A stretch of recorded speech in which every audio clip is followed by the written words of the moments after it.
I once read, I don't recall where, but it was in the context of my life as a medical editor and writer, that women tend to take an interest in magic in their 40s.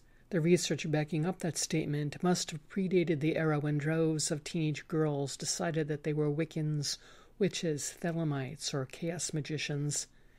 Maybe the finding that women turn on to magic in early middle age was some psychoanalytic brain fart in relation to the tenor of women's consciousness in the latter half of the 20th century. Feminism, feminist history, and women's spirituality.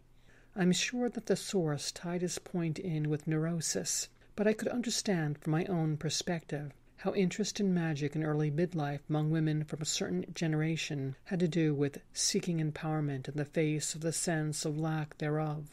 Also in the mix would be boredom with the bourgeois and mundane and want to return to a mythic ancestral condition, atavism, a return to a more dynamically primitive wisdom of the grandmothers, who, like cronish Hecates, would guide a woman through the winter of her life to sprout fruit unique to her own appetite, instead of that of spouses, lovers, offspring, parents, employers, associates, and society in general. I got it. I did it.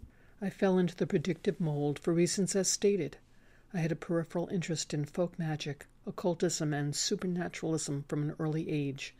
But my immersive journey began at about age 43 and lasted until my later mid-50s.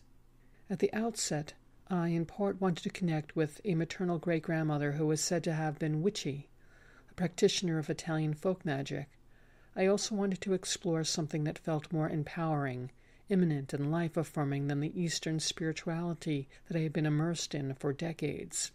At the time that immediately preceded my segue from Eastern mysticism to magical me, I had concluded that a person was an automaton, inexorably driven by habits and conditioning.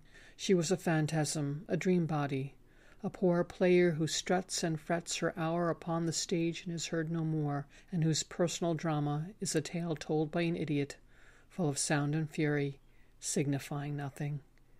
Something impersonal and quiescent called consciousness underlie all this, and was the real reality. It paradoxically was and wasn't me, as all I knew of myself was my karmic momentum, the habits, conditioning, and circumstances of not only me, but everyone and everything that made the trajectory of this unconscious bundle of stuff happening. I still believe this is what I am and what everyone else is, interdependently arising stuff happening in consciousness, like foam sloshing around on the top of the sea. I decided that I needed a new angle. I began to ask myself, what is the potential of consciousness? The statement was like a koan, but it was meant to spur an idea of limitlessness and potentialities.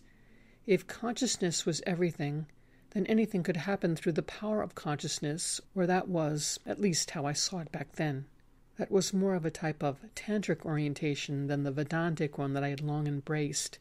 It was about reveling in what the world could be like with the right perspective, rather than transcending the world to abide in luminous, self-possessed quiescence.